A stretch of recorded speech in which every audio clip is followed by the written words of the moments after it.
The courtroom clock struck 9:45 a.m. as I adjusted my worn leather briefcase, deliberately taking my time in the courthouse parking lot. The hearing had started 15 minutes ago, but I wasn't concerned. Let her sit there, squirming in her designer suit, exchanging knowing glances with her lawyer. They thought my tardiness was a sign of defeat, of a broken man accepting his fate. What they didn't know, what no one in that courtroom knew, was that every tick of that clock brought us closer to the moment when their entire world would collapse. Before we jump back in, tell us where you're tuning in from, and if this story touches you, make sure you're subscribed, because tomorrow I've saved something extra special for you. The marble halls of the Sacramento County Courthouse echoed with each step. As I made my way toward courtroom 307, my footsteps were measured, unhurried, like a man who knew exactly how this story would end. Through the frosted glass, I could see the shapes of people moving inside, their shadows dancing like pieces on a chessboard. A game I had spent months preparing to win. Sarah, my soon-to-be ex-wife, had always said my methodical nature would be my downfall. "You're too predictable, James," she'd sneer in those final months. "Too boring, too safe." Now, as I pushed open the heavy wooden doors, I allowed myself a small smile at the irony. Predictable was the last thing I'd be today. The courtroom fell silent as I entered. Sarah sat at the plaintiff's table, her perfectly styled blonde hair and Prada suit, a stark contrast to my intentionally modest appearance. Beside her, Richard Morrison, her hotshot attorney from Morrison and Brooks, whispered something in her ear. She smirked, that familiar expression of contempt I'd grown to expect. "Mr. Carter," Judge William Henderson's voice carried across the room, his tone clipped with annoyance. "You're late." "My apologies, Your Honor," I replied, my voice steady and clear. "Traffic on I-80 was unexpectedly heavy this morning." A simple lie, but it served its purpose. Let them think I was scrambling, desperate. My own attorney, Marcus Chen, a young lawyer I'd chosen specifically for this moment, gave me a subtle nod as I took my seat. He understood his role perfectly. The seemingly outmatched counsel facing off against one of Sacramento's most prestigious law firms. "Now that Mr. Carter has finally joined us," Morrison stood, his voice dripping with condescension, "we can proceed with demonstrating his pattern of financial irresponsibility and general unfitness as a spouse." He turned to Sarah, who straightened in her chair, ready to perform the role they'd no doubt rehearsed countless times. I watched as she dabbed at her eyes with a monogrammed handkerchief, the perfect picture of a wronged woman. How many times had she practiced that gesture in the mirror, the same mirror where I'd first noticed her wedding ring missing 6 months ago, though she'd been wearing it during her late meetings at the office. The gallery behind us was sparse. A few legal interns, a court reporter, and surprisingly, Thomas Henderson, Jr., the judge's son. His presence wasn't unexpected. After all, the younger Henderson had been a frequent guest at our dinner parties, back when Sarah and I were still the perfect power couple of East Sacramento. His eyes met mine briefly before darting away, a flash of discomfort crossing his features. Morrison continued his opening statement, painting me as a controlling, financially inept husband who had squandered Sarah's family inheritance on failed investments. I kept my expression neutral, though inside I couldn't help but appreciate the irony. They had no idea about the real investments I'd made, particularly the one that would reveal itself in exactly 17 minutes. Sarah leaned back in her chair, crossing her legs with the confidence of someone who believed victory was assured. She'd always been good at projecting confidence. It was what had drawn me to her 10 years ago when we first met at that charity gala. Back then, her self-assurance had seemed charming, ambitious. Now I recognized it for what it was, arrogance. Marcus shuffled papers beside me, playing his part perfectly. To everyone in that courtroom, he appeared nervous, outmatched by Morrison's aggressive rhetoric. Only he and I knew that every document we needed was already perfectly arranged, waiting for the precise moment. The judge checked his watch. 10:15 a.m. Right on schedule. In 15 minutes, his clerk would deliver a crucial message, one that would transform this entire proceeding. But for now, I sat quietly, listening to Morrison spin his tales, watching Sarah nod at all the right moments and remembering how this all began. They thought they had orchestrated the perfect takedown. My late arrival was just confirming their narrative, the desperate husband, unprepared and overwhelmed, about to lose everything in a spectacularly public fashion. Sarah's smile grew wider with each passing minute, her manicured fingers tapping rhythmically on the table before her. Little did they know, every tap brought us closer to the moment when I would reveal who really owned Henderson, Morrison and Brooks, the very law firm handling our divorce. The same firm where Judge Henderson had built his reputation and where his son now served as junior partner, the firm I had quietly acquired through a series of shell companies 3 months ago. The stage was set, the players were in position, and soon, very soon, they would learn what happens when you underestimate the predictable man. Looking back, I could trace the beginning of our end to a crisp autumn evening last September. Our home in East Sacramento's River Park neighborhood, a sprawling Mediterranean-style estate we'd purchased at the height of my success, was hosting another of Sarah's elaborate dinner parties. These gatherings had become more frequent over the past year, always featuring the same rotating cast of Sacramento's legal elite. That night, the air was thick with the scent of expensive wine and even more expensive perfume. Sarah had outdone herself, transforming our dining room into something resembling a high-end restaurant. Crystal glasses clinked as Judge Henderson regaled our guests with stories from his early days on the bench, his son Thomas hanging on every word. I sat at the head of the table playing my part as the gracious host, though I'd begun to feel like a stranger in my own home. Sarah floated around the table in a black cocktail dress that cost more than most people's monthly mortgage payments. She'd always had expensive tastes, but lately her spending had become almost compulsive. At the time, I attributed it to stress from her new position as marketing director at Brooks International. If only I'd looked closer at those credit card statements sooner. James, she called from across the table, her voice carrying that slight edge it always had when she was performing for our guests. Why don't you tell everyone about that new investment opportunity you're considering? Well, the way she emphasized investment made it sound like a child's game. A few of our guests shifted uncomfortably in their chairs. I took a measured sip of my whiskey, an 18-year-old Macallan that Judge Henderson had brought as a gift. I prefer to keep business matters private until they're finalized, replied calmly. This was our routine. She would try to embarrass me with references to past investments that hadn't panned out, and I would deflect. Oh, don't be so modest, she pressed, her smile never reaching her eyes. Everyone here knows about the Silicon Valley fiasco. What's another failed venture between friends? A few nervous laughs rippled around the table. Thomas Henderson, Jr. stared intently at his plate. What Sarah didn't know, what none of them knew, was that my latest investment was anything but a failure. For months, I'd been quietly moving pieces into position, using the lessons learned from my previous ventures to orchestrate something far more significant. The Silicon Valley fiasco she loved to mock had taught me the importance of operating in the shadows. After dinner, as our guests migrated to the living room for cognac and coffee, I noticed Sarah and Thomas Jr. speaking in hushed tones by the kitchen. There was nothing overtly suspicious about their interaction. They'd known each other for years through the firm, but something in their body language gave me pause.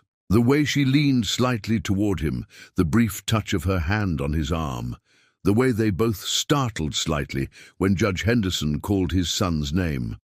Preparing and narrating this story took us a lot of time, so if you are enjoying it, subscribe to our channel. It means a lot to us. Now back to the story. That night, after our guests had left and Sarah had retired to her separate bedroom, an arrangement she'd instituted 6 months prior, citing my disruptive work schedule, I sat in my home office, reviewing security footage from our property's cameras. A habit I'd developed not out of suspicion, but due to a series of break-ins in the neighborhood. What I found would change everything. The footage from 2 weeks prior showed Sarah leaving the house at 11 p.m., long after she'd said goodnight. She returned 3 hours later, her hair slightly disheveled, her heels in her hand. Similar scenes, played out across multiple nights, always when she thought I was away on business trips. But it was the footage from the previous week that truly opened my eyes. A familiar car had pulled up to our gate well past midnight. Thomas Henderson. Jr.'s distinctive Tesla Model S. Sarah had slipped out to meet him, and they'd driven away together. When she returned an hour later, her lipstick was smudged, and she was wearing his suit jacket. I sat in the darkness of my office, the security footage still playing on my monitor, and felt something shift inside me. Not anger, not even hurt. Those emotions would come later. Instead, I felt a cold, calculating clarity. Sarah had unknowingly given me the key to something much bigger than our marriage. The next morning, I began my research. Henderson, Morrison and Brooks wasn't just a law firm, it was an institution in Sacramento's legal community. Judge Henderson had founded it 30 years ago with Richard Morrison and Benjamin Brooks before accepting his appointment to the bench. The firm handled everything from corporate law to high-profile divorces, and its client list read like a who's who of Northern California's elite. More importantly, I discovered that the firm was privately held, with ownership distributed among a small group of partners. Judge Henderson maintained his ownership through a blind trust, a requirement for his judicial position. Thomas Jr., as a junior partner, held a small stake. The rest was divided between Morrison, Brooks, and 3 other senior partners. What interested me most was the firm's financial structure. Despite its prestigious reputation, Henderson, Morrison and Brooks was overextended, having expanded too rapidly in recent years. They'd opened offices in San Francisco and Los Angeles, taking on significant debt in the process. Their outward success masked a precarious financial position. That's when I began formulating my plan. While Sarah thought I was wallowing in self-pity over our failing marriage, I was methodically acquiring debt instruments and financial leverage over the firm.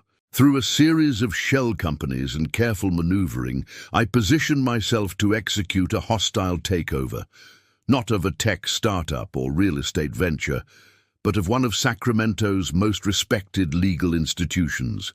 The irony wasn't lost. On me, Sarah had chosen to have an affair with the son of the judge who would likely preside over our divorce, believing it gave her an insurmountable advantage. Instead, she had inadvertently led me to the perfect instrument of justice, as I pieced together the extent of her betrayal, not just with Thomas Jr., but the systematic way she'd been undermining me to our social circle, the calculated effort to paint me as financially irresponsible. I realized that this wasn't just about saving my assets from a divorce. This was about exposing the corruption at the heart of Sacramento's legal establishment. Sarah had always underestimated me, dismissing my business acumen because I preferred to work quietly, away from the spotlight. She'd never understood that true power doesn't need to announce itself. As I watched her continue her charade, hosting parties and playing the role of the unsatisfied wife, I allowed her to believe she had the upper hand. Each dismissive comment, each public slight, each secret meeting with Thomas Jr. only strengthened my resolve. The stage was set for a reckoning none of them would see coming. Not Sarah, not Thomas Jr., not Judge Henderson, and certainly not Richard Morrison, who even now was preparing to eviscerate me in court. They were all about to learn a valuable lesson about judging a book by its cover. The truth has a way of revealing itself in the most unexpected moments. For me, it was a rainy Tuesday evening in March when the final pieces of the puzzle fell into place. I was working late at my office downtown, reviewing documents for the upcoming hostile takeover of Henderson, Morrison and Brooks, when my phone buzzed with a text from Marcus Chen. "Check your email. Found something interesting in the firm's financial records." Marcus wasn't just a young attorney I'd hired for show. He was a former forensic accountant who'd gone to law school mid-career, exactly the kind of person you want when you're tracking money trails. I opened his email to find a series of transactions that made my heart race. Large sums moving between accounts, carefully disguised as routine business expenses, but all leading back to one source: Judge Henderson's blind trust. The judge had been using the firm to funnel money into offshore accounts, disguising personal expenses as business costs. It wasn't just unethical, it was illegal. And his son, Thomas Jr., my wife's lover, was helping him do it. But that wasn't what made my blood run cold. Mixed in with the financial documents was something else: emails between Sarah and Thomas Jr., dating back 18 months. They weren't just having an affair. They were plotting. Every step of our marriage's dissolution had been carefully orchestrated, right down to which judge would hear the case. "My father will make sure James doesn't see a dime," Thomas had written. The old man owes me after I helped him with those accounts. Besides, he hates these tech guys who think they can buy their way into Sacramento's old money circles. Sarah's response was equally revealing. "Perfect. I've already started moving some of our joint assets. James is so trusting, he never even checks the accounts anymore. By the time he figures it out, it'll be too late." I leaned back in my chair, rain pattering against the office windows, and let the full weight of their betrayal sink in. It wasn't just about the affair or the money. They were using the legal system itself, the very institution meant to ensure justice, as their personal weapon. That night, I drove home through the storm, my mind racing with possibilities. As I pulled into our driveway, I noticed Thomas Jr.'s Tesla parked 2 blocks away, poorly hidden behind a row of hedges. Instead of confronting them, I parked my car and walked around to the back of the house, to the hidden security camera I'd installed months ago. Through my phone, I watched them in our kitchen, my kitchen, drinking wine and laughing. Sarah was sitting on the counter, her legs wrapped around Thomas as he kissed her neck. They were celebrating something. A document lay open on the island between them. I zoomed in on the paper. Divorce papers, already drawn up, citing irreconcilable differences and demanding full control of our assets. The date caught my eye. They were planning to serve me next week, timing it perfectly with Judge Henderson's return from vacation. Instead of feeling devastated, I felt strangely energized. They had inadvertently shown their entire hand. While I still held my cards close to my chest, the takeover of Henderson, Morrison and Brooks was nearly complete, though the paperwork wouldn't be finalized for another month. Sarah and her conspirators had just given me the perfect timeline. Over the next few days, I gathered more evidence. Marcus helped me access the firm's complete financial records, revealing a pattern of corruption that went far beyond Judge Henderson's creative accounting. Richard Morrison had been inflating billable hours for years, charging clients for work. That was never done. Even Benjamin Brooks, the seemingly clean partner, had been involved in questionable real estate deals using insider information from the firm's clients. The more we dug, the more dirt we found. Through my security system, I captured countless conversations between Sarah and Thomas Jr., each more incriminating than the last. They discussed everything from hiding assets to manipulating evidence. Sarah even bragged about how she'd been slowly transferring money from our joint accounts to a private one in the Caymans. James is too busy with his precious investments to notice, she told Thomas one evening. He probably thinks I'm still that naive girl he married, impressed by his Silicon Valley connections. If she had bothered to look closer at those precious investments, she might have noticed that I'd been 10 steps ahead of her the entire time. Every dollar she thought she was secretly transferring was being tracked. Every account she opened was monitored. I had constructed a financial web so intricate that even her offshore accounts were ultimately under my control. One particularly revealing conversation occurred in our home office late one night. Sarah was showing Thomas Jr. our financial records, pointing out vulnerabilities they could exploit in court. "Your father will love this," she said, pulling up documents from my latest venture.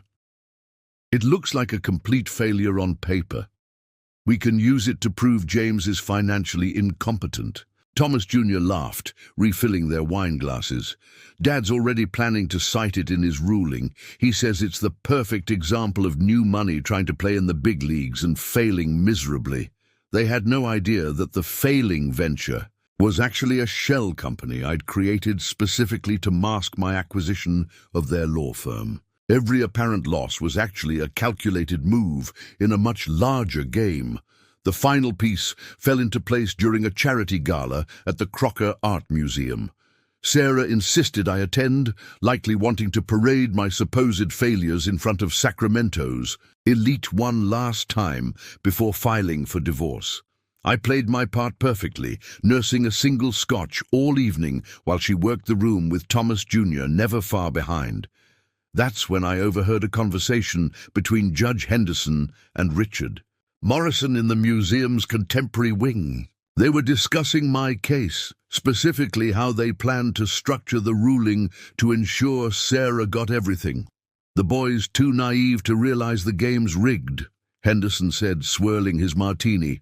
"Always has been. These tech types think money equals respect, but they don't understand how things really work in this town." Morrison chuckled.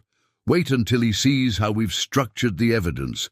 By the time I'm done with him in court, he'll be lucky if he can afford a studio apartment in Oak Park." I slipped away before they noticed me, a small smile playing on my lips. Their arrogance would be their downfall. While they plotted my destruction in wood-paneled offices and museum galleries, I had been building an ironclad case that would not only win me the divorce, but expose their entire corrupt enterprise. That night, as I watched Sarah stumble home from the gala, giggling into her phone as she made plans to meet Thomas Jr. later, I knew the time had come to set the final phase of my plan in motion. I called Marcus and gave him the go-ahead to file the last pieces of paperwork that would complete my takeover of Henderson, Morrison, and Brooks. The stage was set. The evidence was gathered. Now all that remained was to spring the trap in the most public, most devastating way possible. The courtroom would be the perfect theater for their downfall. The key to a perfect strategy isn't just having all the pieces, it's knowing exactly when to move them. In the month leading up to the divorce hearing, I orchestrated every detail with surgical precision.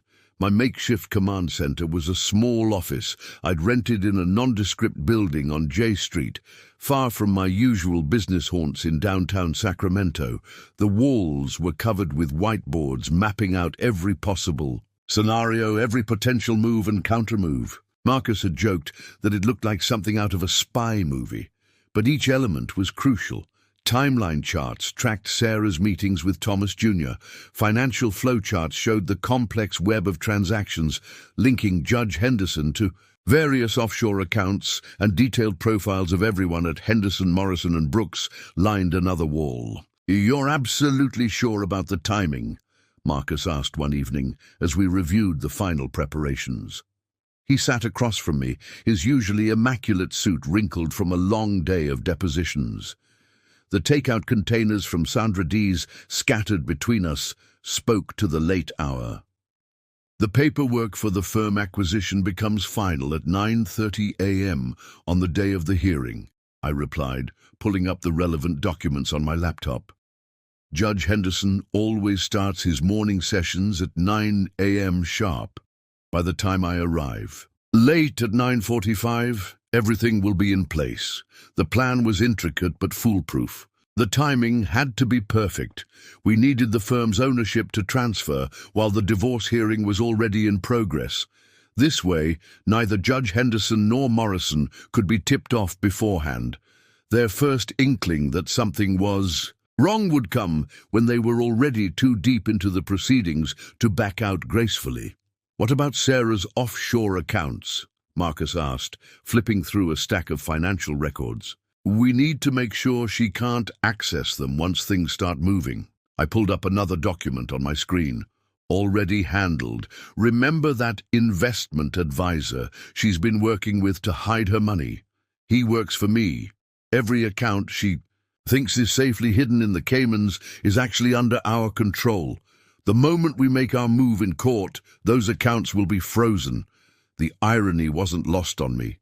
Sarah had always criticized my attention to detail, calling it obsessive. "Life isn't a business plan, James," she'd say. "You can't control everything." Yet here I was, using that same meticulous nature to dismantle her carefully constructed exit strategy. We'd also prepared for every possible contingency. If Judge Henderson tried to delay the hearing, we had documentation of his conflicts of interest ready to file with the Judicial Review Board. If Morrison attempted to introduce last-minute evidence, we had counter-documentation proving it was fabricated. If Sarah tried to claim ignorance of the financial misconduct, we had recordings proving her involvement. "What about Thomas Jr.?" Marcus asked, voicing the one variable that still concerned him. "He's been making noise about taking over as lead. Counsel if Morrison falters." I smiled, pulling out one last folder. "That's actually the perfect scenario. Young Mr. Henderson passing the bar exam 3 times before finally succeeding isn't public knowledge, but it will be if he tries to take center stage. His father's influence might have gotten him a position at the firm, but it can't hide his incompetence forever. The next phase involved carefully leaking certain information to specific members of Sacramento's legal community. Not enough to tip our hand, but sufficient to ensure we'd have an audience for the main event. Anonymous tips to court reporters about potential irregularities in Judge Henderson's financial disclosures. Whispers in the right ears about Morrison's billing practices. Each piece of information was like a breadcrumb, leading interested parties to attend what they thought would be a routine divorce hearing. "The beauty of it," I explained to Marcus as we refined the final details, "is that they think they're the ones setting a trap. Sarah and Thomas believe they're going to humiliate me in court. Morrison thinks he's going to cement his reputation by destroying mine. And Judge Henderson thinks he's going to teach the nouveau riche upstart a lesson about respecting old Sacramento's power structures." We spent hours rehearsing every aspect of the courtroom strategy. My late arrival would be interpreted as desperation, playing into their expectations. Marcus would appear overwhelmed by Morrison's aggressive tactics, reinforcing their confidence. Every apparent mistake would actually be positioning us for the final revelation. "And you're sure about the clerk?" Marcus asked, referring to the court employee who would deliver the crucial message about the firm's ownership change at exactly the right moment. "Jennifer has been Judge Henderson's clerk for 15 years, I confirmed. She's also been gathering evidence of his misconduct the entire time, waiting for an opportunity to expose him. When I showed her what we'd uncovered, she was more than happy to help. The weekend before the hearing, I made sure to be seen around town, appearing distracted and disheveled. I let Sarah catch glimpses of me looking defeated, fueling her confidence. I even made sure Thomas Jr. accidentally encountered me at our regular coffee shop, where I played the part of the broken man drowning his sorrows in espresso. "The more they think they've broken me," I explained to Marcus during our final planning session, "the more spectacular their fall will be. They've spent months building this narrative of me as the failed businessman who couldn't handle his wife's success. Let them believe it right up until the moment everything crashes down. We ran through the timeline one last time. The hearing would start at 9 a.m. Sarah and her team would begin presenting their case, painting me as financially irresponsible and unfit to manage our joint assets. Around 9:30, while they were still gloating, the ownership transfer of Henderson, Morrison and Brooks would be finalized. At 9:45, I would make my calculated late entrance, and at precisely 10 a.m., Jennifer would deliver the message that would change everything. Remember, I told Marcus as we packed up our materials, the key is to let them think they're winning. Every objection you don't raise, every point you seem to concede, just feeds their overconfidence. By the time they realize what's really happening, it'll be too late. The night before the hearing, I sat in my home office one last time, reviewing security footage of Sarah and Thomas Jr.'s latest rendezvous. They were celebrating prematurely, drinking champagne and talking about their plans for after the divorce. Little did they know, they were about to learn a harsh lesson about underestimating their opponents. I sent one final text to Marcus. "Everything ready for tomorrow?" His response came quickly. "All pieces in place. Time to show them why they should have paid more attention to those failing investments of yours." I smiled, powering down my laptop. Tomorrow, Sacramento's legal establishment would learn that true power doesn't always announce itself with fanfare. Sometimes it works quietly, methodically, right under their noses until the perfect moment to strike. The morning of the hearing dawned clear and bright, the kind of perfect Sacramento spring day that usually brought people outdoors to enjoy the city's famous tree canopy. But inside courtroom 307, the atmosphere was anything but bright. As planned, I watched through the security feed on my phone as Sarah swept into the courthouse at 8:45 a.m., flanked by Morrison and Thomas Jr., all three radiating confidence. From my vantage point in a coffee shop across the street, I observed Judge Henderson arrive through the private entrance at 8:55, his black robes billowing behind him, right on schedule. The pieces were moving exactly as anticipated. The security feed, which Marcus had arranged access to through our allies in the courthouse, gave me a perfect view of the proceedings. At precisely 9 a.m., Judge Henderson called the court to order. Sarah sat at the plaintiff's table, the picture of wounded dignity in a conservative navy suit that probably cost more than most people's monthly salary. Morrison stood beside her, cutting an imposing figure in his trademark pinstripe suit.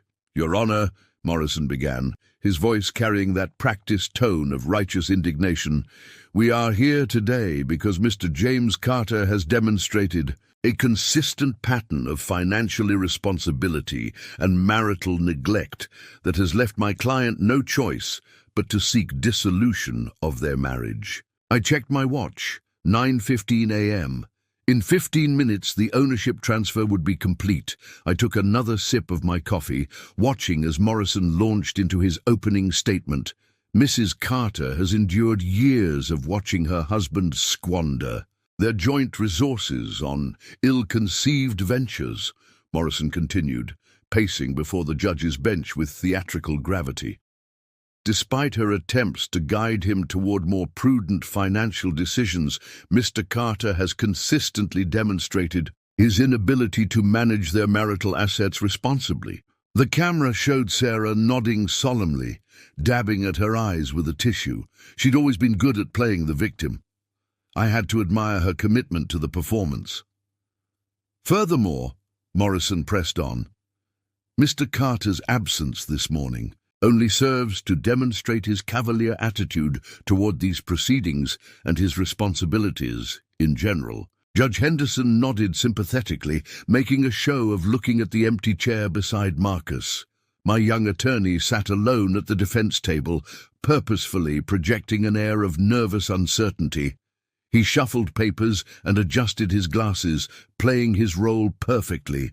"Your Honor," Morrison continued, producing a thick folder with flourish, "I have here documentation of Mr. Carter's failed investments over the past 5 years. Each one represents not just a financial loss, but a breach of trust between husband and wife. Mrs. Carter repeatedly advised against these ventures, drawing on her own business acumen, but Mr. Carter dismissed her concerns. 9:25 a.m., 5 more minutes until the ownership transfer. I stood up, paid for my coffee, and began my walk toward the courthouse. Each step was measured, unhurried.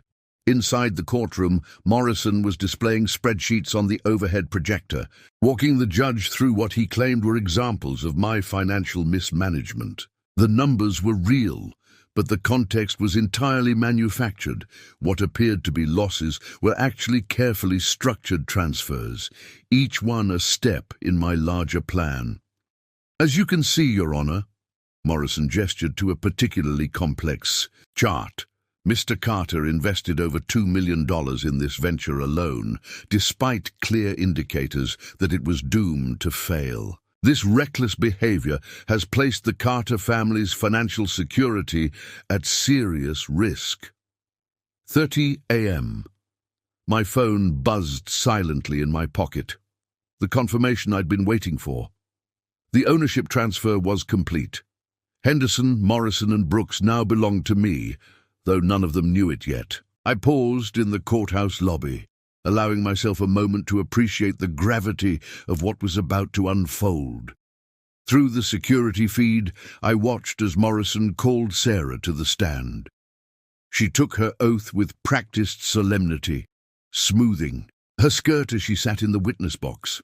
"Mrs. Carter," Morrison began, "please tell the court about when you first became concerned about your husband's financial decisions." Sarah launched into her prepared testimony, a masterclass in subtle character assassination. "James was always ambitious," she said, her voice carrying just the right note of regret. "But over time, his ambition became recklessness. He would invest in these elaborate schemes without proper due diligence, dismissing my concerns as being too conservative." 40 a.m. I began my walk to courtroom 307, each step echoing in the marble hallway. Through my earpiece, I could hear Sarah continuing her performance. "The final straw," she was saying, her voice trembling slightly, "was when I discovered he had mortgaged our home to fund another one of his ventures. He didn't even consult me. That's when I knew I had to protect myself and our assets." The irony of her statement almost made me smile.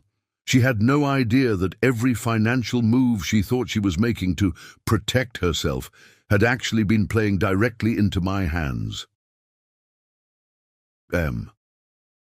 I stood outside the courtroom doors, listening as Morrison guided Sarah through more carefully crafted testimony.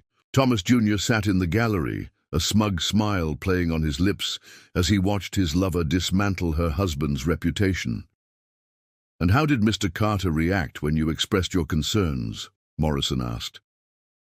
"He became distant, defensive," Sarah replied, her voice catching slightly. "He spent more time at his office, refused to discuss our finances. I felt shut out of my own marriage." 45 a.m. I pushed open the courtroom doors, the heavy wood creaking slightly. Every head turned toward me. Sarah's practiced expression of vulnerability flickered for just a moment, replaced by a flash of contempt before she caught herself. "Ah, Mr. Carter," Judge Henderson's voice dripped with disapproval. "How kind of you to join us." I moved to my seat beside Marcus, my movements unhurried, deliberate. Morrison stood near the witness box, practically radiating satisfaction at what he perceived as my defeated demeanor. "Your Honor," he said, "given Mr. Carter's tardiness, perhaps we should continue with Mrs. Carter's testimony without interruption." The judge nodded his agreement, and Morrison turned back to Sarah. "Mrs. Carter, please continue telling us about your husband's pattern of financial mismanagement." I sat quietly, letting them build their case against me. Each accusation, each carefully crafted lie, each sympathetic nod from Judge Henderson. All of it was just setting the stage for what would come next. In less than 15 minutes, Jennifer would enter with the message that would shatter their carefully constructed narrative. The clock on the wall ticked steadily toward 10 a.m., each second bringing us closer to the moment when they would learn the true meaning of financial mismanagement. At precisely 10 a.m., as Sarah was finishing her tearful testimony about my supposed financial incompetence, there was a knock at the courtroom door. Jennifer, Judge Henderson's longtime clerk, entered with measured steps, a manila envelope clutched in her hands. The timing was perfect. Sarah had just finished describing how I had thrown away millions on mysterious investments, her voice trembling with well-rehearsed emotion. "Your Honor," Jennifer said, her voice clear and professional, "I have an urgent document requiring your immediate attention." Judge Henderson frowned, clearly annoyed at the interruption. "Can't it wait? We're in the middle of testimony." "No, Your Honor," Jennifer replied firmly, "this concerns the ownership structure of Henderson, Morrison and Brooks. It requires immediate review." The change in the courtroom atmosphere was subtle but palpable. Morrison's shoulders tensed slightly. Thomas Jr., still sitting in the gallery, straightened in his seat. Judge Henderson's frown deepened as he accepted the envelope from Jennifer. "Your Honor," Morrison interjected smoothly, "perhaps we should continue with Mrs. Carter's testimony while you review those documents." "Time is valuable, and—" "Silence, Mr. Morrison," Judge Henderson snapped, already pulling papers from the envelope. His eyes scanned the first page, then widened almost imperceptibly. He looked up, his gaze fixing on me for the first time since. I'd entered the courtroom. The silence stretched for what felt like minutes, but was probably only seconds. Sarah glanced between her lawyer and the judge, the first flicker of uncertainty crossing her perfectly composed features. "Mr. Morrison," Judge Henderson finally spoke, his voice carefully controlled, "are you aware of any recent changes in the ownership structure of your firm?"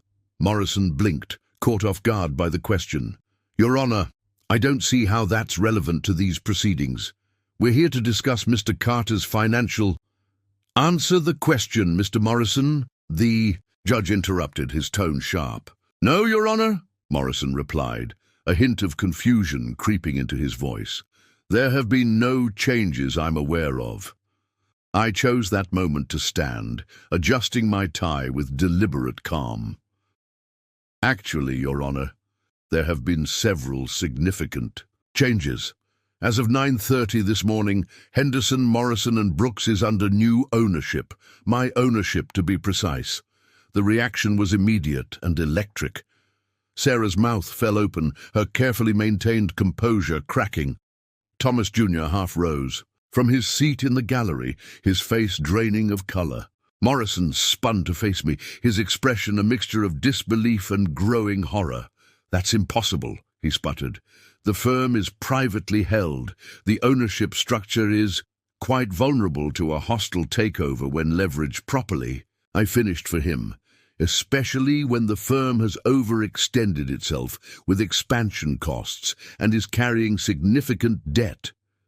I turned to Marcus, who produced another set of documents from his briefcase. "Your Honor, I have here the complete transaction records, showing how Henderson, Morrison and Brooks was acquired through a series of strategic purchases and debt consolidation. Everything is completely legal and properly documented."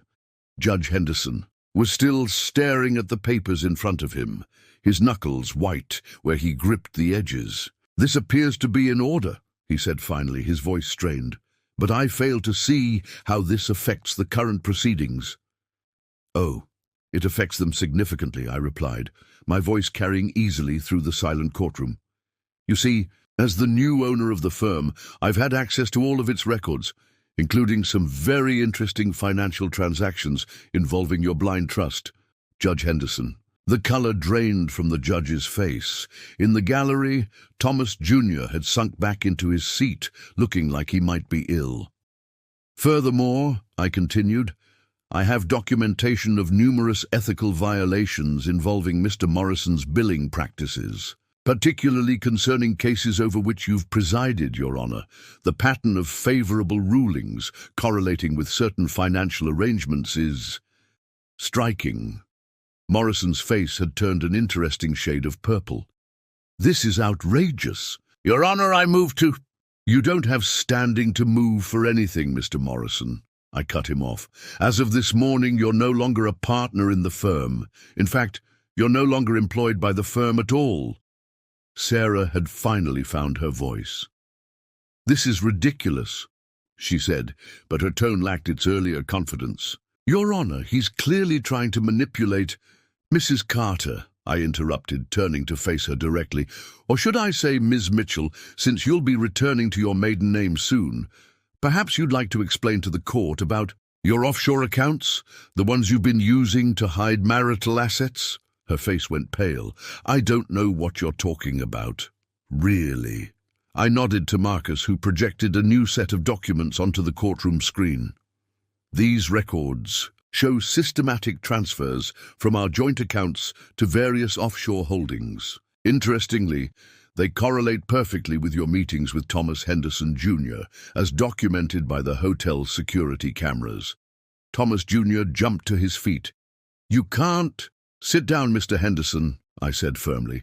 Your involvement in this matter goes far beyond an affair with my wife. The financial records show your participation in helping your father circumvent judicial ethics requirements through creative accounting at the firm. Would you like me to detail those transactions for the court? The courtroom had fallen into stunned silence. Judge Henderson was staring at the documents in front of him, his judicial demeanor completely shattered. Morrison stood frozen beside the witness box, his legendary courtroom presence nowhere to be seen. Sarah sat in the witness chair, all pretense of victimhood gone, her expression a mixture of shock and dawning horror. Now, I said, my voice calm and measured, I suggest we discuss the real terms of this divorce. Unless, of course, everyone would prefer that these documents find their way to the State Bar Association and the Judicial Review Board. The next few moments in courtroom 307 were charged with a tension so thick you could almost see it. Judge Henderson was the first to break the silence, his voice having lost all its previous authority. This court will take a 15-minute recess, he managed, his hand shaking slightly as he reached for his gavel. Mr. Morrison, Mr. Chen, in my chambers, now. Before anyone could move, I spoke up. Actually, Your Honor, I believe it would be more appropriate to have this discussion in open court. After all, transparency seems to have been lacking in these proceedings thus far. Sarah was staring at me with a mixture of hatred and disbelief from the witness stand. Gone was the vulnerable victim she'd been playing moments ago. In her eyes, I could see her frantically calculating, trying to figure out how her perfectly orchestrated plan had unraveled so spectacularly. You can't do this, she hissed, her composure finally cracking completely. You're destroying everything. Destroying everything, I repeated, letting out a short, humorless laugh. That's an interesting choice of words, Sarah. Let's talk about destruction. Let's talk about how you and Thomas planned to destroy my life while sitting in my home, drinking my wine, and plotting with a corrupt judge and his equally corrupt firm. I turned to address the courtroom at large, where a small audience of legal interns and court reporters sat in rapt attention. You see, this case isn't really about a divorce. It's about something much more fundamental: justice. For years, Henderson, Morrison and Brooks has operated as if the law was their personal playground, using their connections to manipulate outcomes, hiding money for privileged clients, and ensuring that justice was only served to those who could afford their particular brand of it. Morrison found his voice, though it had lost its usual authoritative boom. Your Honor, I must object to these slanderous... Slander requires the statements to be false, Mr. Morrison. I cut him off. Would you like me to project the records of your offshore accounts? The ones where you've been hiding the proceeds from your inflated billing practices? Or perhaps we should discuss the real estate deals you've orchestrated using insider information. From your clients' cases? Thomas Jr. stood up again in the gallery, his face flushed. This is blackmail. No, Thomas. This is consequences, I replied calmly. Something you're apparently unfamiliar with, given how your father has spent years protecting you from them. Should we discuss how many times he's had to intervene to cover up your professional misconduct? Or would you prefer to explain to the court why you failed the bar exam 3 times before finally passing? Judge Henderson's face had turned an alarming shade of red. Mr. Carter, you are treading on very dangerous ground. Am I? I pulled out my phone and pulled up a particular audio file. Should we play the recording of your conversation with Morrison at the Crocker Art Museum? The one where you discussed how you planned to rig this divorce hearing? Or perhaps the one from your chambers where you advised Sarah on how to hide marital assets? The silence that followed was deafening. Sarah had sunk back in the witness chair, all pretense of strength gone. Morrison stood frozen, his legendary courtroom presence shattered. Thomas Jr. had slumped back into his seat, looking like he might be sick. Here's what's going to happen, I continued, my voice level and controlled. First, this divorce will be settled on my terms. Sarah will return every penny she attempted to hide, and she will make no claims on any marital assets. In return, I won't pursue criminal charges for fraud and theft. I turned to Morrison. You, Mr. Morrison, will tender your resignation from the bar. Quietly, with no fuss. The same goes for you, Thomas. Your legal careers are over, but at least you'll avoid disbarment proceedings and potential criminal charges. Finally, I faced Judge Henderson. As for you, Your Honor, you'll recuse yourself from this case citing personal conflicts. Then you'll announce your retirement, effective immediately. The firm's financial records will be quietly corrected and the offshore accounts closed. If everyone cooperates, we can avoid a scandal that would shake the Sacramento legal community to its core. You're bluffing, Sarah said, but her voice wavered. You wouldn't risk exposing all of this. The scandal would affect you too. I smiled, but there was no warmth in it. Sarah, when have you ever known me to bluff? Every investment you mocked, every business decision you ridiculed, they were all leading to this moment. While you were busy playing power couples with Thomas, I was building something much more significant, a case that would expose the corruption at the heart of this city's legal establishment. I nodded to Marcus, who began distributing folders to everyone involved. Inside these folders, you'll find detailed documentation of everything I've mentioned, plus quite a bit more. You'll also find agreements that, if signed, will ensure this. All goes away quietly. You have until the end of this recess to decide. Judge Henderson looked at his copy with trembling hands. The firm, everything we built, will continue operating, I finished for him, but under new management, with a commitment to actual justice rather than power brokering. Consider it a legacy of sorts, though perhaps not the one you intended. To leave, the weight of reality seemed to crash down on all of them at once. Sarah's carefully maintained facade crumbled completely as she realized the true extent of her miscalculation. Morrison slumped into his chair, the fight gone out of him. Thomas Jr. stared at the folder in his hands, as if it might bite him. 15 minutes, I reminded them, checking my watch. That should be enough time to sign the agreements. Unless, of course, anyone would prefer to take their chances with the State Bar Association and the FBI's Financial Crimes Division. The only sound in the courtroom was the shuffling of papers and the occasional muffled sob from Sarah. Everything she had plotted, every scheme she had crafted with Thomas, every corrupt deal they had made with Judge Henderson and Morrison, it had all fallen apart in less than an hour. As I watched them each reach for their pens with shaking hands, I felt no triumph, no joy in their downfall. This wasn't about revenge, it was about justice. Sometimes, I reflected, justice comes not from the system itself, but from those willing to work outside it, to expose its corruption. The next 30 minutes passed in a blur of signatures and quiet, choked-back sobs. The agreements were thorough, leaving no room for later manipulation or legal challenges. One by one, each player in this drama signed away their power, their positions, and in some cases, their careers. Judge Henderson was the first to sign, his hand trembling slightly as he scrawled his name across the bottom of each page. The mighty, judicial figure who had lorded over his courtroom for decades now looked old and defeated. As he signed the last page, he removed his reading glasses and rubbed his eyes, suddenly appearing every one of his 72 years. Morrison followed, his signature sharp and angry, the pen nearly tearing through the paper. The legendary litigators. Face was a mask of barely contained fury, but he remained silent. He knew when he was beaten, and more importantly, he knew the evidence against him was ironclad. Thomas Jr. signed next, his usually immaculate appearance now disheveled, his designer tie loosened as if he was struggling to breathe. He couldn't even look in Sarah's direction, the coward in him finally showing its true colors when faced with real consequences.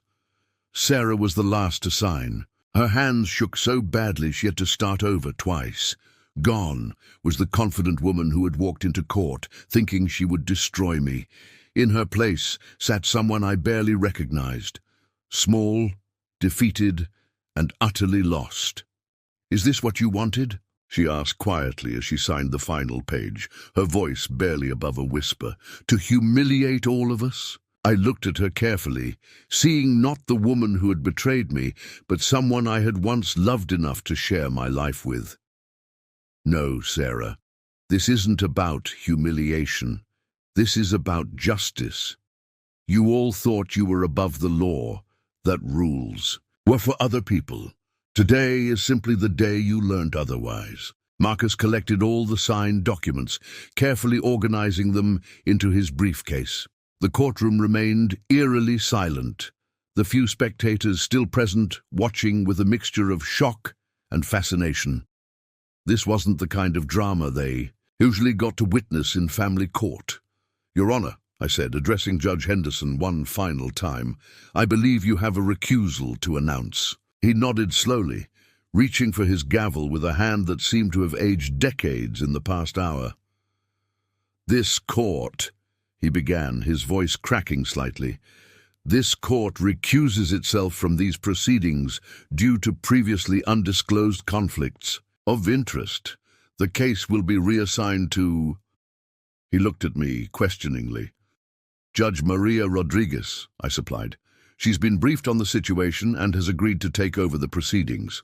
She'll also be overseeing the transition at Henderson, Morrison, and Brooks as we implement new ethical guidelines and compliance procedures." Sarah's head snapped up at this. "Rodriguez? But she's known for being incorruptible," I finished for her. "Yes, that's exactly why she was chosen. The firm's days of influencing judicial outcomes are over." Morrison stood abruptly, gathering his papers with shaking hands. "If there's nothing else," he managed through clenched teeth, "I have a resignation letter to write." "Actually, there is one more thing," I said, reaching into my own briefcase. "These are copies of all the evidence we've gathered. Each of you will receive one as insurance against any potential memory lapses about our agreement. The originals are in several secure locations, with instructions to release them to the appropriate authorities if anything unfortunate should happen to me."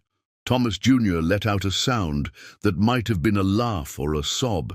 "You really thought of everything, didn't you?" "I learned from the best," I replied, looking directly at Sarah. "You taught me the importance of having leverage, of always being 3 steps ahead. I just applied those lessons more effectively than you expected." The court reporter, who had been furiously typing throughout the proceedings, finally paused, looking uncertain about whether to continue. I nodded to her. "Everything stays on the record. Consider it additional insurance." Judge Henderson stood, slowly, removing his robes for what would be the last time. "The court is adjourned," he announced, not bothering with his gavel. He shuffled toward his chambers, suddenly looking every bit the tired old man he would now be forced to become. Morrison followed him out, his usual commanding presence deflated.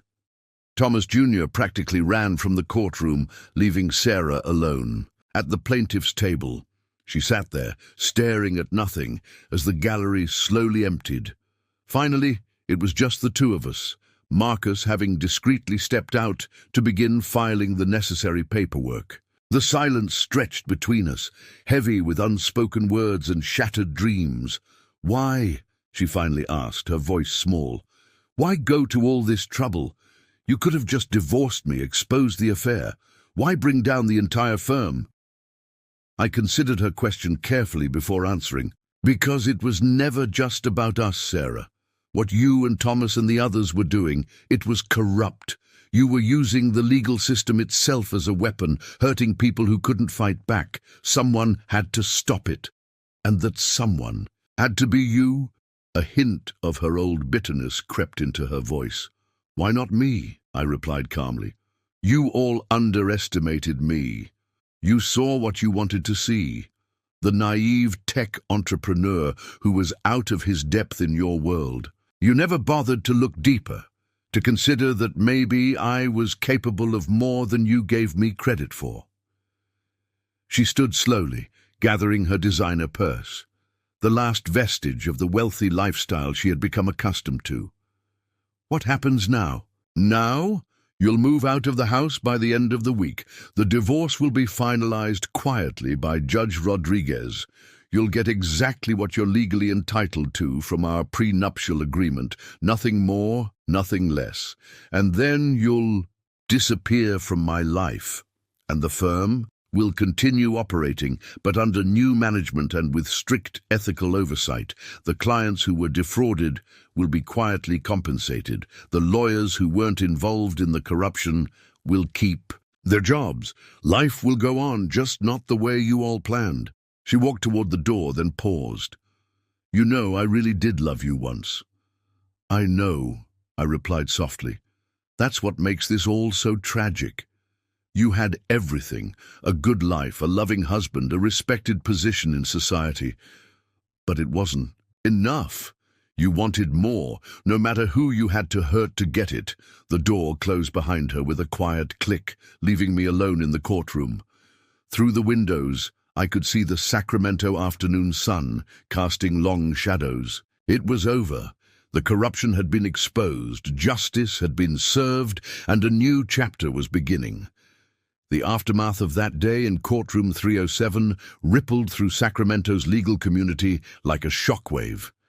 Within 24 hours, the carefully constructed facade of Henderson, Morrison, and Brooks began to crumble in ways that even I hadn't fully anticipated. Morrison was the first domino to fall.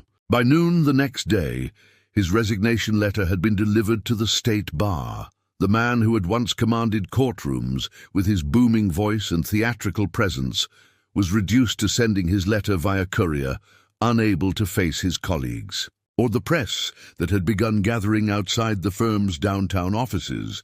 But Morrison's resignation was just the beginning. As news of the firm's change in ownership spread, other secrets began surfacing.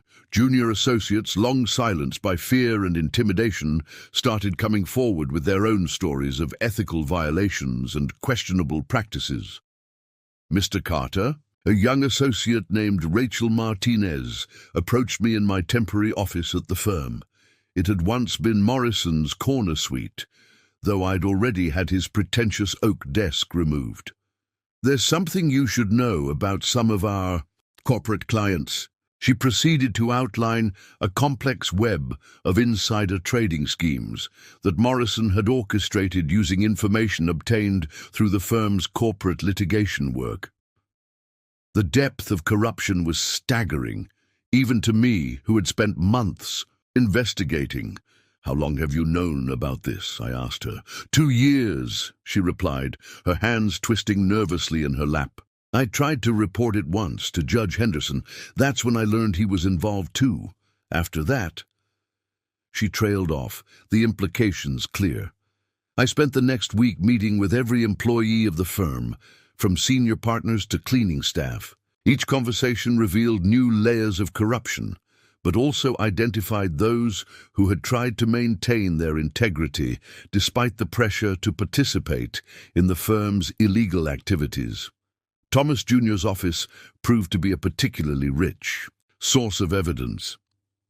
In his haste to flee the courtroom that day, he'd left behind a laptop containing emails that implicated several other judges in Henderson's network of influence. The corruption, it seemed, stretched far beyond one firm or one courtroom. Sarah, meanwhile, had disappeared from public view. Through my sources, I learned she'd moved in with her sister in Folsom, her dreams of maintaining her luxurious lifestyle shattered. The offshore accounts she'd thought were her safety net had been frozen, and her attempts to access them only provided more evidence of her financial misconduct. One evening, about a week after the courtroom revelation, I received an unexpected visit from Jennifer, Judge Henderson's former clerk. "You should know," she said, settling into a chair across from my desk. "Henderson isn't taking his retirement quietly. He's been making calls, trying to rally support among his old colleagues." I nodded, unsurprised. "Let him try. Every call he makes, every favor he attempts to call in, just gives us more threads to pull on. The old networks are unraveling, Jennifer. You helped make that happen." She smiled slightly. 15 years I worked for that man, watching him pervert justice while pretending to serve it. I never thought I'd see him face consequences. The consequences were indeed far-reaching. As news of Henderson's forced retirement spread, other judges who had been part of his network began recusing themselves. From cases citing vague personal reasons, the courthouse that had once been their fortress of power was becoming their prison. At the firm itself, the transformation was dramatic. I appointed Rachel Martinez as interim managing partner, recognizing in her the integrity and leadership that the firm had been lacking. Under her guidance, a team of forensic accountants began the painstaking process of reviewing every case the firm had handled in the past decade. We found irregularities in over 60% of the major cases, Rachel reported during one of our daily meetings. "The pattern of corruption is consistent, favorable rulings correlating with unusual financial transactions, clients being pressured into unnecessary settlements, billable hours inflated beyond belief." The task of rebuilding the firm's reputation would be monumental, but necessary. Despite its corrupt leadership, Henderson, Morrison and Brooks employed many talented attorneys who had been caught in an impossible situation. They deserved a chance to practice law ethically. The press, naturally, had been relentless in their coverage. The Sacramento Bee ran a series of investigative pieces exposing the network of corruption that had dominated the city's legal system. Each day brought new revelations, new resignations, new admissions of guilt. Thomas Jr. had fled to his mother's house in Palm Springs, but even there he couldn't escape the fallout. The California Bar Association had launched an investigation into his license, focusing particularly on how he'd managed to pass the bar exam on his 4th attempt. The evidence suggested his father had pulled strings to ensure his success. One morning, about 2 weeks after the courtroom confrontation, I arrived at the firm to find an envelope on my desk. Inside was a handwritten letter from Sarah. "James, I won't ask for forgiveness, we're well past that, but I need you to understand something. Everything I did, every scheme and manipulation came from a place of fear. Fear of being ordinary, fear of losing status, fear of not being enough. You never had those fears, did you? You were always so secure in yourself, so certain of your path. I thought I was choosing power and prestige when I aligned myself with Thomas and his father's circle. Instead, I chose my own destruction. The irony isn't lost on me that you, the man they all underestimated, the man they mocked as an outsider, was the one who brought their whole world crashing down. Don't worry. This isn't an attempt to reconcile or negotiate. I'm leaving Sacramento, starting over somewhere new. I just wanted you to know that I understand now what real power looks like. It's not in fancy titles or corrupt connections. It's in having the courage to stand against what's wrong, even when you stand alone. Sarah, I folded the letter and slipped it into my desk drawer. Her words, while insightful, came far too late to change anything. The damage she and her conspirators had done went far beyond our marriage. They had corrupted the very institution of justice in our city. But from that corruption, something new was emerging. The old power structures were crumbling, making way for a more ethical, transparent legal system. It wouldn't be easy, and there would be resistance from those who had benefited from the old way of doing things. But change was coming, unstoppable as a tide. A month after the courtroom revelation, I sat in my new office at Henderson, Martinez and Associates, the firm's rebranded identity reflecting both its new leadership and its commitment to ethical practice. The view of downtown Sacramento through the floor-to-ceiling windows reminded me how much had changed, yet the city looked the same as ever, its tree-lined streets bustling with afternoon activity. Rachel Martinez had proven to be an exceptional choice for managing partner. Under her leadership, the firm had begun the painstaking process of reviewing and correcting years of legal malpractice. Each day brought new challenges, but also new opportunities to right old wrongs. The State Bar Association's investigation is expanding, Rachel reported during our morning meeting. They've suspended licenses for 3 more judges connected to Henderson's network. The corruption ran deeper than anyone imagined. I nodded, unsurprised. And our internal audit? We've identified over 200 cases that need review, she replied, sliding a thick folder across my desk. Most are civil matters where the firm helped wealthy clients hide assets or influence outcomes. We've already begun reaching out to affected parties about settlements. The cost of correcting these wrongs would be substantial, but I had anticipated that. The firm's substantial profits from years of corrupt practices would now go toward making amends. News of Judge Henderson's network continued to dominate local headlines. The Sacramento Bee had dubbed it the Henderson Scandal, and each day seemed to bring new revelations. The old judge himself had retreated to his vacation home in Lake Tahoe, but his influence continued to unravel. Thomas Jr.'s fate had been particularly swift and severe. The California Bar Association had not only revoked his license, but had also released evidence suggesting he had cheated on his final successful attempt at the bar exam. His fall from grace was complete and public. Morrison, despite his initial defiance, had turned state's evidence, providing prosecutors with detailed information about the corruption network in exchange for immunity. His testimony implicated dozens of other attorneys and judges, leading to a wave of resignations and early retirements across Northern California's legal community. Sarah, true to her letter, had left Sacramento. Through mutual acquaintances, I heard she'd moved to Seattle, taking a job as a marketing manager for a small tech company, a far cry from the powerful social position she'd once held. Her sister told me she'd started therapy, finally confronting the insecurities that had driven her destructive choices. One afternoon, I received an unexpected visit from Jennifer, Judge Henderson's former clerk, who had helped expose the corruption.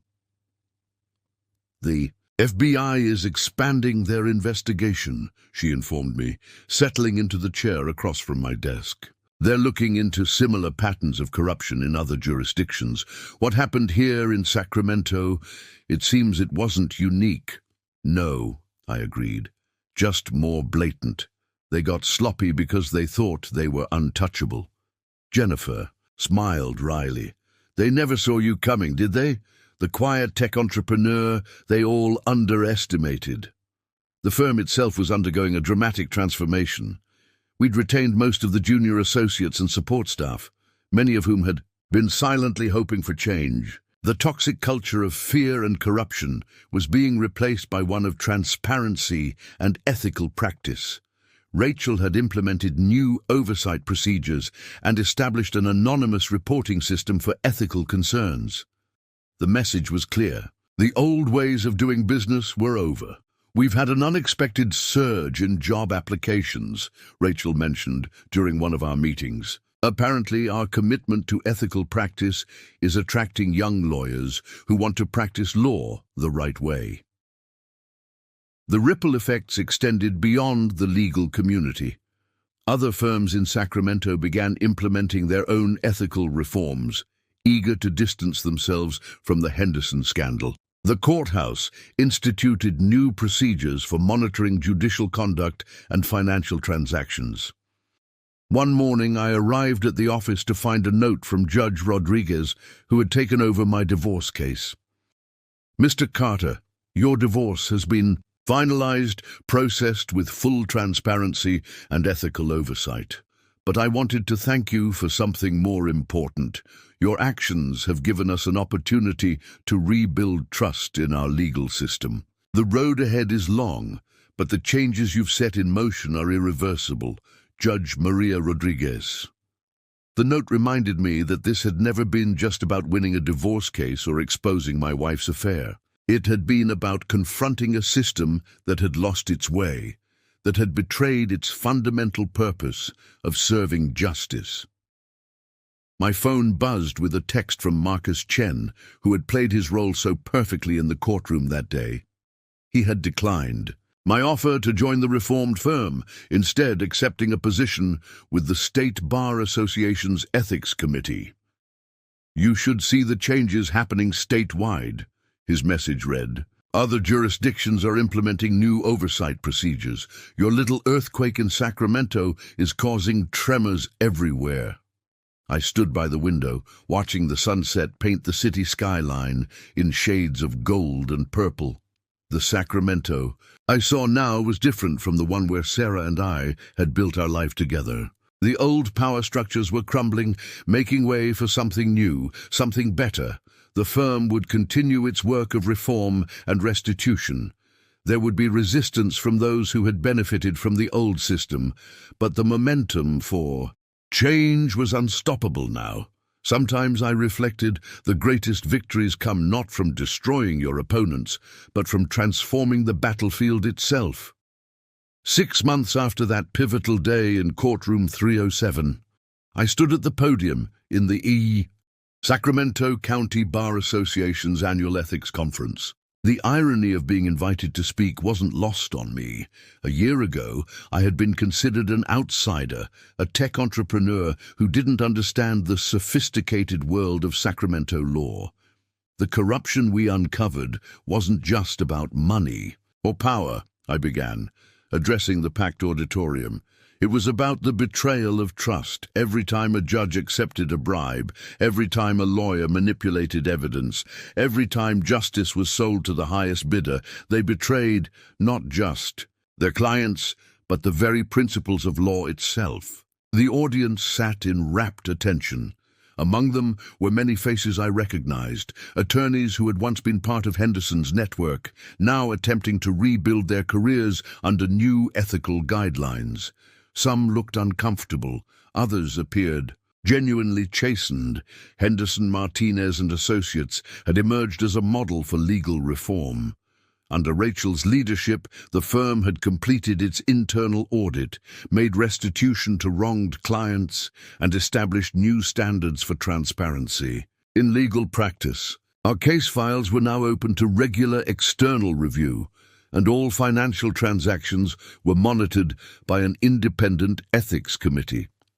The old system thrived on secrecy, I continued. It operated in shadows, behind closed doors, and through whispered conversations. But justice cannot exist without transparency. It withers in darkness and flourishes in light. After my speech, Rachel joined me in my office for our weekly review.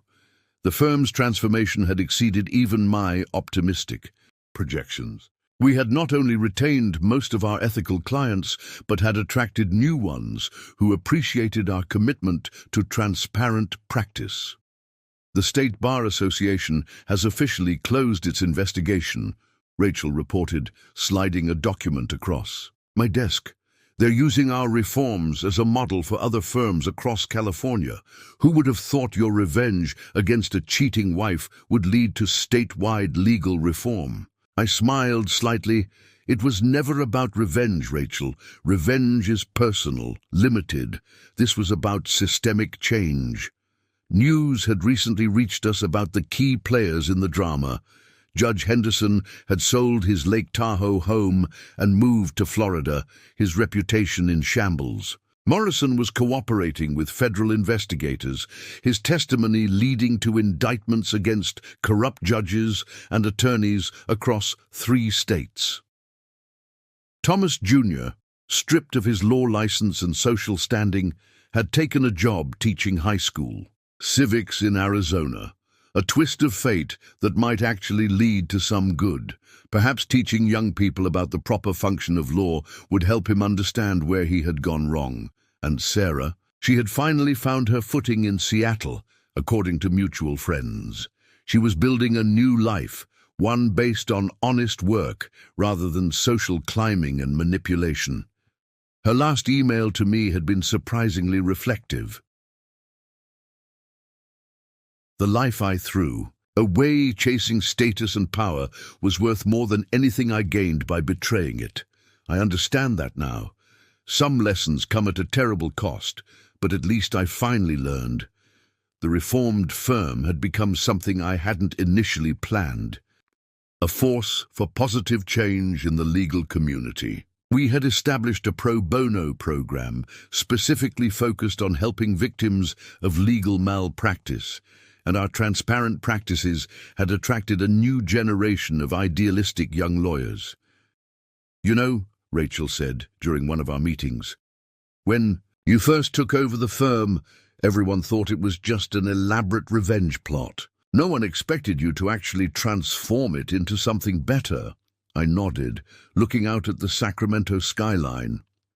The best revenge isn't destroying what's corrupt, it's building something better in its place.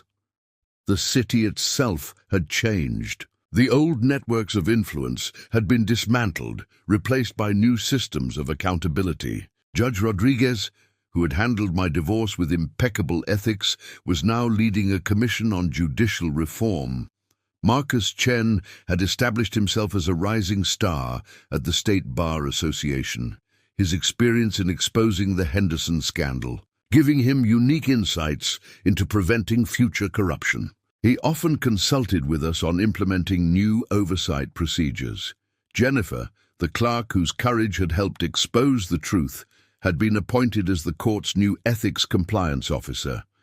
Her first act was to establish a secure system for reporting judicial misconduct. As I sat in my office that evening, watching the sun set over the Sacramento River, I reflected on the journey that had brought me here. What had started as a personal betrayal had evolved into something far more significant, a catalyst for necessary change in a system that had lost its way. The phone on my desk buzzed. Rachel with an update on our latest case, where we were, helping a small business owner who had been defrauded by one of the firm's former clients. This was the real victory, not just exposing corruption, but actively working to repair the damage it had caused. Sometimes, I thought, the greatest achievements come not from following our original plans, but from recognizing when circumstances offer us the opportunity to do something more important. The city lights began to twinkle on as dusk settled over Sacramento. From my window, I could see the courthouse where it all had come to a head 6 months ago. It stood as a different kind of symbol now, not of corruption and privilege, but of the possibility of reform and renewal. 1 year to the day after that fateful courtroom revelation, I sat in my home office, reviewing a special edition of the Sacramento Bee. The headline read, "1 year later, how the Henderson scandal changed Sacramento's legal landscape." The article detailed the sweeping reforms that had transformed the city's legal community, reforms that had begun with one calculated move in courtroom 307. The changes had extended far beyond Sacramento. The California State Bar Association had used our case as a catalyst for statewide reform, implementing new oversight procedures and ethical guidelines. What had started as a personal story of betrayal and justice had evolved into a movement for systemic change. Henderson, Martinez, and Associates had become the gold standard for ethical legal practice. Under Rachel's leadership, the firm had not only survived its transformation, but had thrived. Our commitment to transparency and justice had attracted clients who valued integrity over influence, and young lawyers who wanted to practice law the right way. "Mr. Carter," my assistant's voice came through the intercom. "Judge Rodriguez is here to see you." Maria Rodriguez had become more than just the judge who finalized my divorce. She had become a powerful ally in the fight for legal reform. She entered my office with her usual dignified presence, carrying a folder under her arm. "I thought you'd want to see this," she said, placing the folder on my desk. "The Judicial Council just approved our new oversight procedures.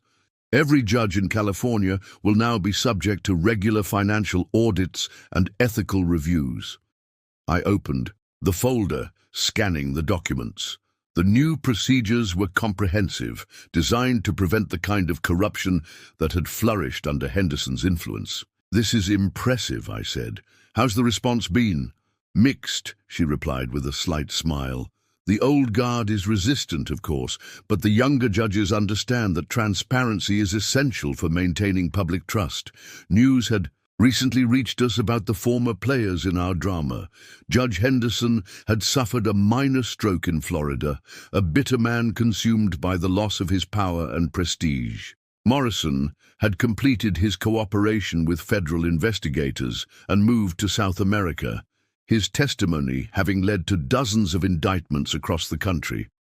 Thomas Jr. had actually found his calling as a teacher. His students, unaware of his past, appreciated his first-hand knowledge of legal ethics, or rather, what happens when ethics are ignored. He had written me a surprisingly humble letter. "What you did wasn't just about exposing our corruption. You forced us to confront who we really were and what we had become. Some lessons come at a terrible cost, but they're the ones we never forget." Sarah had rebuilt her life in Seattle, finding success on her own terms. Her last Christmas card included a note that spoke volumes. "I finally understand what real success means.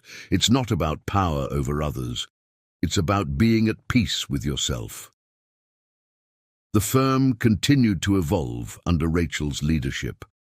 We had established a foundation to help victims of legal malpractice, funded by the profits that had once fueled corruption. Every case we handled now underwent rigorous ethical review, ensuring we never strayed from our commitment to justice. Marcus Chen had been appointed to head the State Bar's new Ethics Enforcement Division.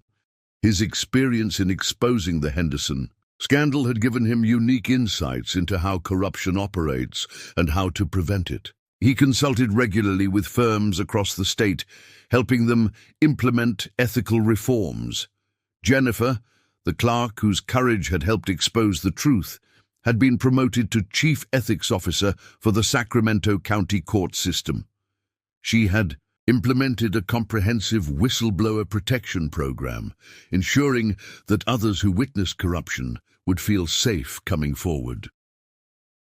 As I sat in my office that evening, watching the Sacramento sunset paint the sky in shades of orange and purple, I reflected on how different my life was from what I had planned.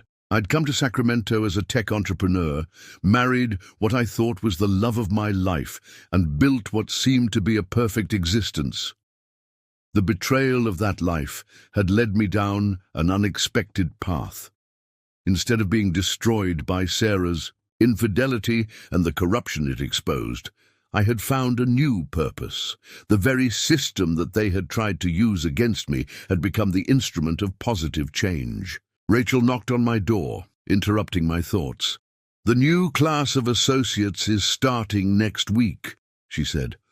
"Would you be willing to speak to them about the firm's history and our commitment to ethical practice?" I nodded, appreciating the symbolism. Every new lawyer who joined our firm needed to understand where we had come from and why our ethical standards were non-negotiable. The story of how Henderson, Morrison and Brooks became Henderson, Martinez and Associates was more than just a cautionary tale. It was a roadmap for reform. The phone on my desk buzzed. Judge Rodriguez again, calling to discuss the implementation of the new oversight procedures. This was my life now, not just practicing law, but helping to ensure that justice remained transparent and accessible to all. As night fell over Sacramento, I could see the lights coming on in the courthouse across the street. The building that had once been a symbol of corrupted power now stood as a beacon of reform. Sometimes I realized the greatest victories come not from defeating our enemies, but from transforming the very system that created them. The story that began with a wife's betrayal and a corrupt judge's arrogance had become something far more significant. It had become a catalyst for change, a reminder that justice, while sometimes delayed, will ultimately prevail when people have the courage to stand up for what's right. Up next, you've got 2 more standout stories right on your screen. If this one hit the mark, you won't want to pass these up. Just click and check them out. And don't forget to subscribe and turn on the notification bell so you don't miss any upload from us.